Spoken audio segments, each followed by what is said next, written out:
Hari ini 15 Juni 2020 menjadi titik balik kehidupan normal baru di DKI Jakarta. Fasilitas publik seperti pusat perbelanjaan dibuka dan beroperasi dengan tetap mematuhi protokol kesehatan COVID-19. Sejumlah pusat perbelanjaan yang selama 3 bulan terakhir ditutup demi memutus rantai penyebaran COVID-19 sudah dibuka. Sejumlah protokol kesehatan diperketat di Mall Central Park. Fasilitas penunjang protokol kesehatan disiapkan sekaligus skenario pembatasan kapasitas pengunjung seperti yang diwajibkan dalam peraturan Gubernur DKI Jakarta. Beroperasinya kembali pusat perbelanjaan juga menjadi perhatian tersendiri. Angka kasus konfirmasi positif di DKI Jakarta dalam beberapa hari terakhir masih cukup tinggi. Rata-rata berada di angka 100 kasus positif meski tren disebutkan menurun.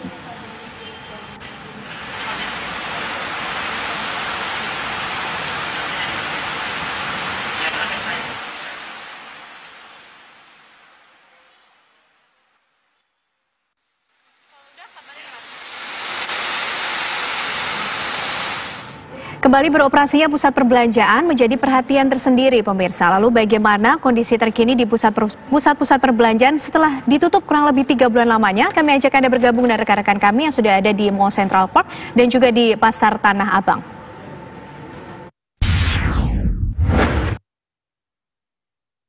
Ya, kita menuju ke Desti Kusumo terlebih dahulu yang ada di Mall Central Park. Selamat siang Desti, bagaimana hari ini hari pertama dibukanya kembali pusat perbelanjaan di Central Park?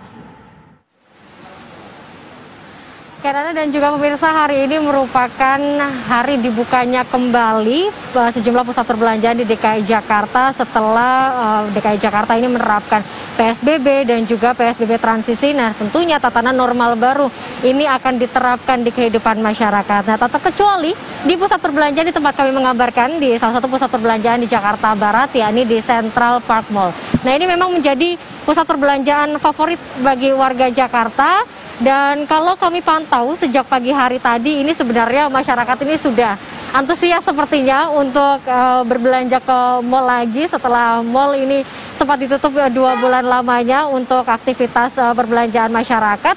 Kalau kami melihat tadi pagi ini sudah banyak sekali, padahal untuk mall sendiri ini baru dibuka pada pukul 11 siang. Nah, untuk melihat bagaimana sebenarnya persiapan dari Central Park Mall ini menuju tataran normal baru dan aturan-aturan apa saja yang diberlakukan untuk para pengunjung yang ada di sini, kita akan berbincang langsung dengan asisten Markom dan juga Relation GM dari Central Park Mall dengan Ibu Silvianti Dwi Aryati. Selamat siang Ibu. Siang. Iya, terima kasih Bu udah bergabung dengan kami di Kabar Siang. Nah, Ibu mungkin bisa dijelaskan ini sebenarnya persiapan seperti apa yang diberlakukan Central Park Mall? Ya, yang kami persiapkan untuk pembukaan reopening mall hari ini adalah kami mempunyai sistem in and out monitoring, di mana customer harus melakukan scan barcode dulu dan lalu mengisi data e-form ya, di mana data itu customer harus memasukin nama, nomor telepon dan jumlah pengunjung. Oh gitu,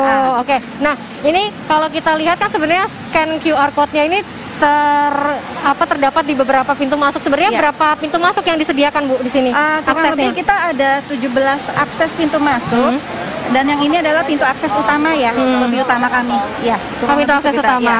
Nah, ini kan kalau kami melihat sebenarnya untuk aturan-aturannya sudah cukup ketat ya Bu, mulai dari stiker-stiker physical distancing juga sudah dilakukan di sini. Nah, saya ingin mencoba ya Bu sebenarnya QR code ini seperti apa, dan ini juga sebagai pemberitahuan kepada masyarakat karena QR code ini memang diberlakukan di beberapa pusat perbelanjaan di DKI Jakarta. Ini merupakan aturan juga pemirsa. Nah, untuk kita pengguna perangkat apapun, ini kita bisa langsung scan QR code ini di kamera kita. Nah, di sini langsung muncul ada websitenya yang ada. Nah, di sini nanti dari para pengunjung ini harus mengisi formulir, mulai dari di sini tertera waktu dari masuknya para pengunjung, kemudian nanti ada dari nomor dan juga nama. Nah, jika memang pengunjung ini mengajak sanak keluarganya untuk ke Central Park Mall, misalnya ada 5 orang, cukup 1 orang saja yang kemudian masuk ke check-in form ini ya Bu ya. Nah, sebenarnya ini untuk scan QR code ini sebenarnya seberapa efektif sih Bu untuk mengontrol pengunjung? sangat efektif sekali karena ini real time, Mbak. Jadi kita sebagai pengelola kita sudah memonitoring. Jadi kita ada data yang real time di sistem kita.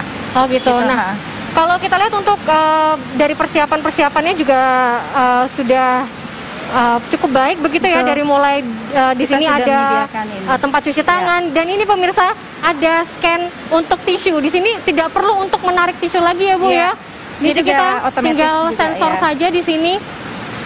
Agak ke bawah, Mbak. Ya, langsung dia muncul. Tidak perlu menyentuh sama sekali, kita langsung tarik dan nanti sebelum masuk harus cuci tangan terlebih dahulu. Nah, untuk lift sendiri Bu, itu kan termasuk jalan untuk para pengunjung ini saling bertemu. Bagaimana kemudian aktivitas di lift sendiri? Jadi kalau di lift kita sudah memasang floor marker ya. Jadi juga ada physical distancing untuk di lift. Dan di lift kami juga sudah memasang alat touchless lift button. Jadi customer tidak perlu menyentuh tombol lift gitu.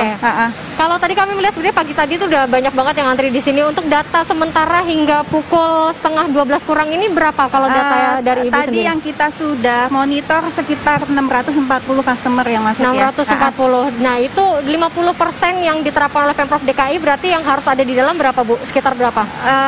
Kurang lebih ya sekitar 50 ribuan ya kalau misalkan untuk satu harinya ya. 50 ribuan. Nah, ini tadi untuk persiapan dari mall sendiri. Ada 2 mall, Mbak. Jadi ini ada Sandra Park dan Neo Soho. Jadi aksesnya datanya kita gabung karena orang bisa aja dari Sandra Park keluarnya lewat Neo Soho juga. Oh gitu. Kemudian untuk tenan-tenannya adakah kebijakan yang diberlakukan? Misal kalau untuk di tenan pakaian begitu tidak boleh mencoba baju atau seperti apa Bu? Ada beberapa tenan juga tidak boleh mencoba baju, jadi tidak diperbolehkan dan mereka juga sudah menerapkan sistem physical distancing juga Mbak di masing-masing toko juga.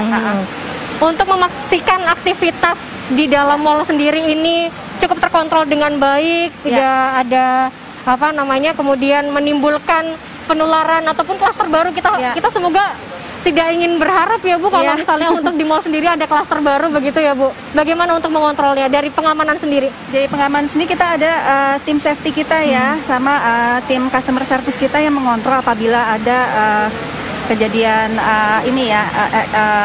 yang krisis ya. Jadi itu kita sudah koordinasi dengan Dinkes juga apabila nanti terjadi memang ada indikasi customer yang memang ternyata mungkin ada yang pingsan atau jatuh apa segala macam, tapi kan kita belum tahu gitu. Siap. Oke, terima kasih Ibu Silvianti. Kita harapkan semoga apa yang sudah dipersiapkan oleh Central Park Mall ini berjalan dengan baik dan kita tidak berharap juga bahwa ini menimbulkan klaster baru ya Bu. Semoga tidak ada penularan apapun di Mall Central Park. Terima kasih Ibu Silvianti telah bergabung dengan kami di Kabar Siang. Ya begitulah Ken, Ana dan juga Maria bagaimana persiapan dari Central Park Mall di hari pertama dibukanya kembali. Nah, ini tadi masyarakat sudah antusias begitu. Nah, kita harapkan semoga dengan dibukanya mall ini tidak menimbulkan klaster baru ya dari penularan COVID-19. Sementara demikian Ken, kembali ke Anda di studio. Terima kasih Destiku, semua informasinya dari Mall Central Park Jakarta Barat dan bagaimana penerapan protokol kesehatan di Pasar Tanah Abang Jakarta. Ana Tealita, silahkan.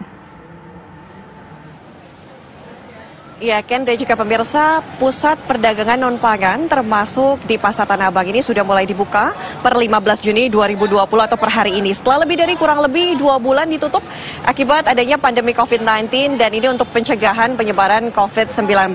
Nah, ada sekitar lebih dari 7.800 kios yang sudah mulai beroperasi. Namun dengan sistem ganjil genap ataupun sebagian ditutup dan sebagian lagi dibuka. Ini sistemnya kalau untuk di Pasar Tanah Abang sendiri, satu kios kemudian ditutup, sebelahnya harus buka, kemudian tutup lagi. Ini untuk mengantisipasi ataupun adanya social distancing. Nah, kami dapat kabarkan juga selain itu di Pasar Tanah Abang ini memberlakukan transaksi non-tunai. Kemudian ada lagi pengaturan pintu masuk dan juga pintu keluar yang berlaku nih. Jika dapat kami gambarkan pemirsa dan juga Ken, ini untuk pintu masuk sendiri sudah ada marka yang disediakan oleh pihak pengelola dari mall sendiri. Jadi mereka harus antri untuk masuk, ada jarak yang memang harus diatur begitu. Nantinya pada saat mau masuk ke dalam mall, baik pedagang ataupun pengunjung juga akan dicek suhunya. Jika nanti suhu lebih dari 37,5 derajat Celcius, mereka tidak akan diperkenankan untuk masuk dan nantinya ada perlakuan khusus begitu. Artinya tidak diperbolehkan atau tidak diperkenankan untuk masuk ke dalam Tanah Abang ini. Nah, untuk jam operasional juga masih dilakukan pembatasan mengingat memang saat ini masih berlaku PSBB transisi, yaitu untuk di Pasar Tanah Abang sendiri dari pukul 6 pagi hingga pukul 14 waktu Indonesia bagian Barat, yang artinya hanya beroperasi dari pukul 6 pagi hingga pukul 2 sore nanti. Nah, untuk akses masuknya juga ini jika dapat kami kabarkan seperti yang dapat Anda lihat di layar kaca. Nantinya ada pembatasan pintu akses masuk ke dalam pasar sehingga setiap pedagang juga dapat diukur suhu tubuhnya. Kemudian di setiap pintu masuk juga nanti disiapkan hand sanitizer bagi pedagang dan juga masyarakat yang akan masuk ke dalam area pasar. Nah, ada beberapa dampak yang memang sebenarnya berpengaruh akibat adanya penutupan akibat pencegahan penyebaran COVID-19. Selama Pasar Tanah Abang misalnya di Blok A, kemudian Blok B dan juga Blok F ini dilakukan penutupan. Sementara mereka yang tidak lagi bekerja ini biasanya mengandalkan transaksi online, artinya mereka berdagang dengan berjualan online. Tadi kami sempat berbicara dengan beberapa pedagang, mereka mengatakan bahwa ketika ditutup pandemi memang penghasilan berkurang, begitu. Mereka hanya mengandalkan penghasilan online dan itu mereka baru merintis usaha online tersebut, dan ketika mereka sudah dibuka lagi ini mereka merasa sedikit lebih tenang karena memang sudah bisa berjualan seperti biasanya.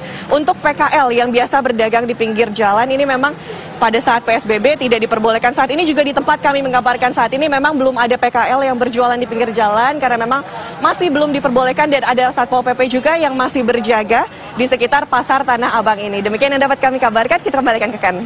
Terima kasih rekan-rekan informasinya, Nate Alita dari Pasar Tanah Abang, dan sebelumnya ada Desti Kusumo dari Mall Central Park, Jakarta Barat.